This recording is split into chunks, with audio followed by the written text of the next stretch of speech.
ये किसानों का आक्रोश था, जिस नेतृत्व के चलते किसानों की इतनी व्यापक हिस्सेदारी जनता पार्टी के निर्माण में हुई।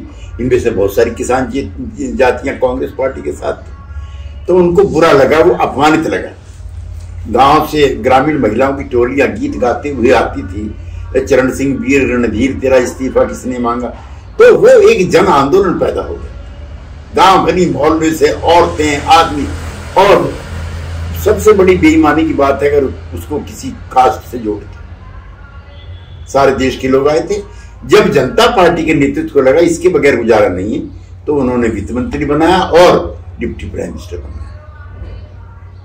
बात का जो घटनाक्रम है, क्योंकि इसमें जनसंघ के साथ भी उनके रिश्ते खराब होने लगे। क्योंकि राज्यों में जब ये मुख्यमंत्री हटाए गए हैं तो जनसंघ मुरारजी भाई के साथ हो गया चंद्रशेखर के, तो उनके बीजेपी से भी टकराव होने लगी।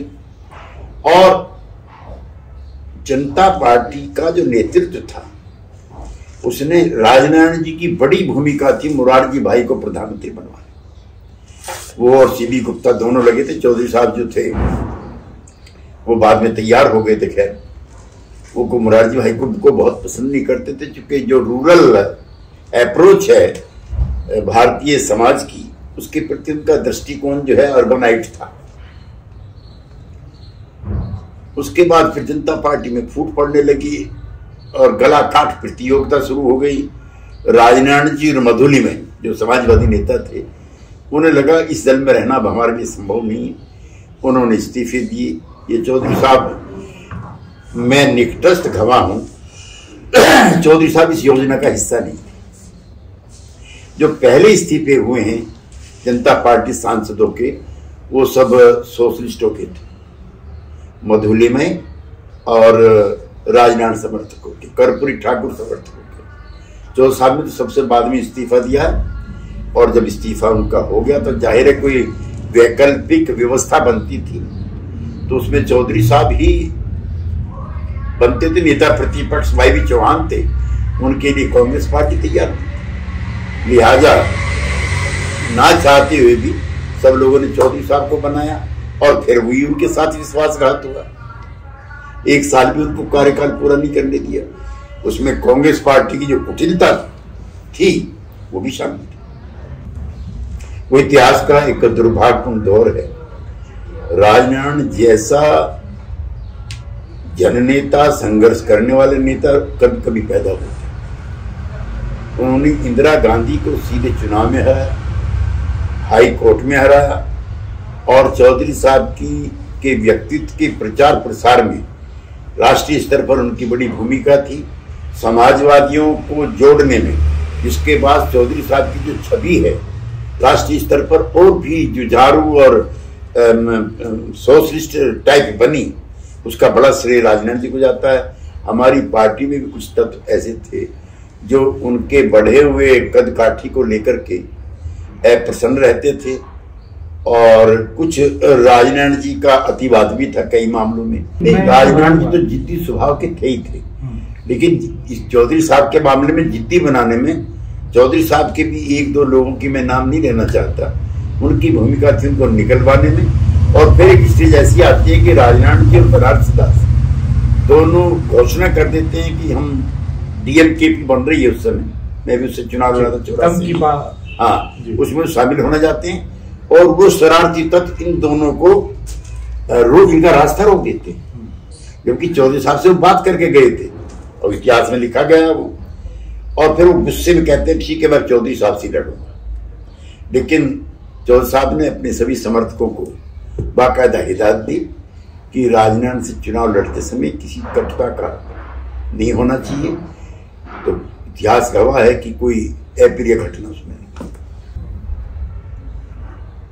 चौधरी साहब के इमरजेंस के बाद जो ग्रामीण पृष्ठभूमि के पॉलिटिकल एक्टिविस्ट थे उनकी प्रमुखता बढ़ी।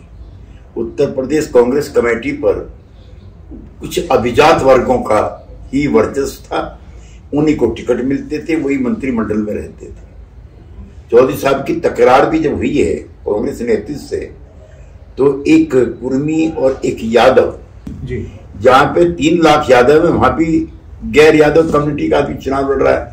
तो चौधरी साहब proportional representation of the different caste, इसके बड़े भारी समर्थक थे, जो मंडल से अलग है। उन्होंने कभी पिछड़ों की उस तरह की राजनीति नहीं की जिस तरह की समाजवादी करते थे। उनके फ्रेमवर्क में तो अपर कास्ट का गरीब भी शामिल था। जब उन्होंने कहा था ग्रामीण क्षेत्रों को 50% दो, लेकिन सारे देश के पिछड़े नेता लोकदल में शामिल हो गए। क्या कर्पूरी ठाकुर, क्या धनिकलाल मंडल, क्या मधुलिमय, क्या जॉर्ज फर्नांडिस, क्या कुंभाराम आर्य, क्या राजनारायण, क्या राम नरेश, कोई बचा ही नहीं था।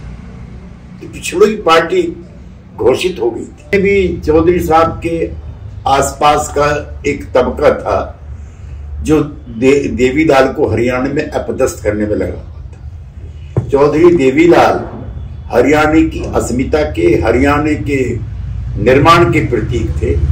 और मैंने इतना सच्चा भला किसान समर्थक मैंने बहुत कम नेता देखे जैसे चौधरी देवीलाल जी थे। वो सरकार के मतलब के नहीं थे, लेकिन किसानों के सवालों को प्रखरता से उठाने में उनका कोई सानी नहीं था। चौधरी साहब के भक्त थे। और हरियाणा में जो बना है लोकदल, उसमें चौधरी साहब की जो एक छवि थी बड़े नेता की, जहां उसका योगदान है वहां देवीलाल जी की भी भूमिका है। और 78 में उनको भी हटा दिया। और मैं अगर ये कहूं कि किसान रैली में सबसे बड़ी भूमिका चौधरी देवीलाल की थी, भीड़ जुटाने में भी, और लगभग 45 लाख रुपए के करीब पैसा इकट्ठा करने की जो किसान ट्रस्ट में गया था वो देवीलाल जी की थी।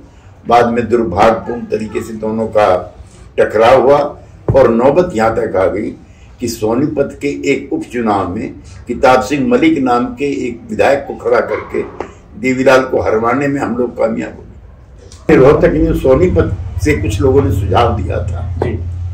और उसमें चौधरी चरण सिंह जी के जो करीबी लोग थे जो उनके चुनाव का संचालन देखते थे, ये उनकी गलती थी। देवीलाल जी का उसमें कोई दोष नहीं था। जो उत्साह में कार्यकर्ता चाहते थे कि बागपत के साथ साथ वहां भी चुनाव लड़ ले सोनीपत से, 1980 की बात है।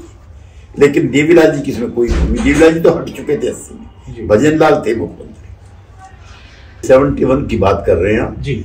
उस समय इंदिरा गांधी बैंकों का राष्ट्रीयकरण करके, राजे महाराजाओं की पीढ़ी पर समाप्त करके, और बांग्लादेश का निर्माण करा करके, और अमेरिका में निक्सन जैसी बड़ी ताकत को चुनौती दे करके बहुत बड़ी नेता हो गई थी। नंबर 1। नंबर 2, चौधरी साहब की एक सहयोगी थे सोमपाल शास्त्री के पिताजी रघुवीर शास्त्री जी। वो 67 में वहां से MLA थे। चौधरी साहब चाहते तो बागपत से भी लड़ सकते थे, लेकिन उनका मैं बड़ापन मानता हूं, उन्होंने मुजफ्फरनगर जाना कबूल किया बजाय रघुवीर सिंह शास्त्री का टिकट काट। ये उनकी उदारता थी। उसको मैं चौधरी साहब की पराजय के रूप में मैं नहीं देखता। चौधरी साहब ने को लिखने पढ़ने का शौक शुरू से ही है। अब 1935 का मैं आपको बता रहा हूं, तब उनकी लिखी हुई ये चिट्ठी 1957 में अल्टरनेटिव ड्राफ्ट है on agriculture and rural development, जो जवाहरलाल के सामने पेश किया जाता है। चौधरी साहब भाषण पढ़ रहे हैं, तालियों की गूंज हो रही है।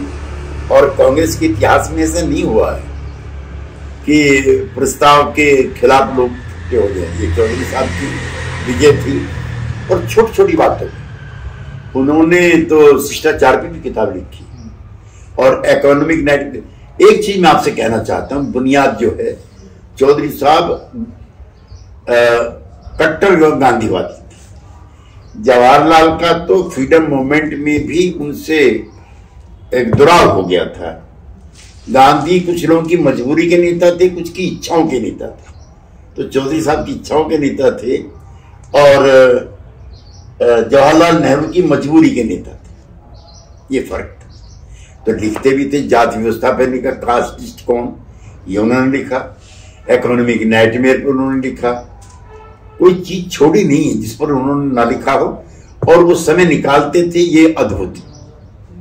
हालांकि सुबह को 8 बजे वो अपनी डेस्क लेके बैठ जाते थे अखबारों की कतरनें खुद अपने हाथ से कैंची से काटते थे, फिर उनका संग्रह करते थे। और वो संयमित बहुत थे, उनका कोई राजनीति के अलावा किसी किस्म का शौक नहीं, जैसे आजकल की कोई विदेश भ्रमण का नहीं था।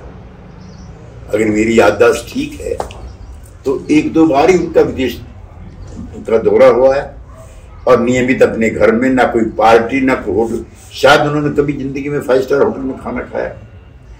एक बार 1983-84 में शरद पवार उनको अपने यहाँ ले गए, बारामती भी और अहमदनगर भी।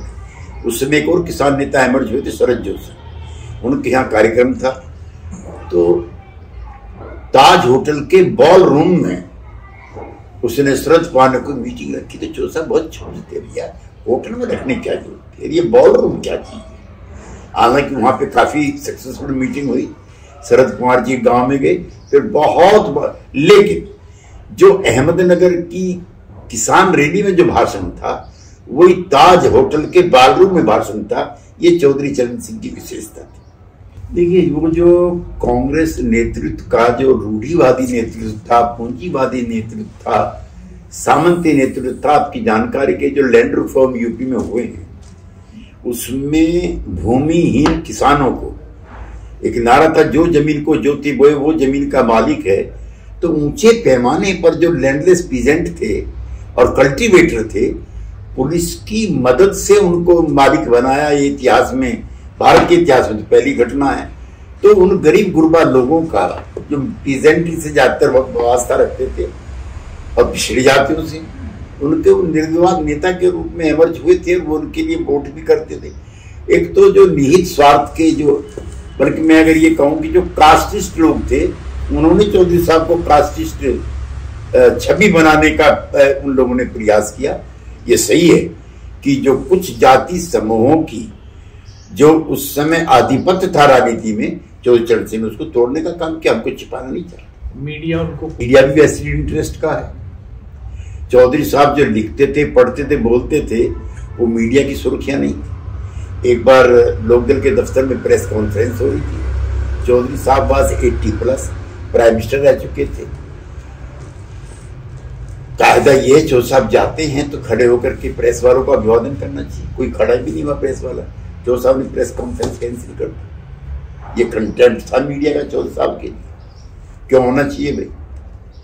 चूंकि चौधरी साहब के समूहों के, जाति के नहीं, समूहों के मिजाज के लोग मीडिया में नहीं थे, इसलिए उनकी छवि खराब करने का प्रयास लगातार रहता था। नहीं, चौधरी साहब बहुत अच्छे एडमिनिस्ट्रेटर भी थे। उनको कई अवसरों पर लगता था कि इतने बड़े सूबे को एडमिनिस्ट्रेटिव तरीके से संचालित करना संभव नहीं है। और रामनिवास यादव जो मुख्यमंत्री बने हैं, तो वो फेल मुख्यमंत्री साबित, क्योंकि पहली बार कोई पिछड़ा मुख्यमंत्री बना था। उससे पहले डॉक्टर संपूर्णानंद, सीधी गुप्ता, हेमवती नंदन बहुगुणा, नारायण दत्त तिवारी, डॉक्टर संपूर्णानंद, गोविंद बल्लभ पंत, उस परंपरा को तोड़ा। वो इसी का नाम चरण सिंह। जिन किसान जातियों की संख्या भी ज्यादा थी, उनकी सत्ता में हिस्सेदारी क्यों नहीं होनी चाहिए? ये कंसेप्ट कास्टिस्ट नहीं है। जो उनको रोक रहे हैं सत्ता में आने के लिए, वो कास्टिस्ट।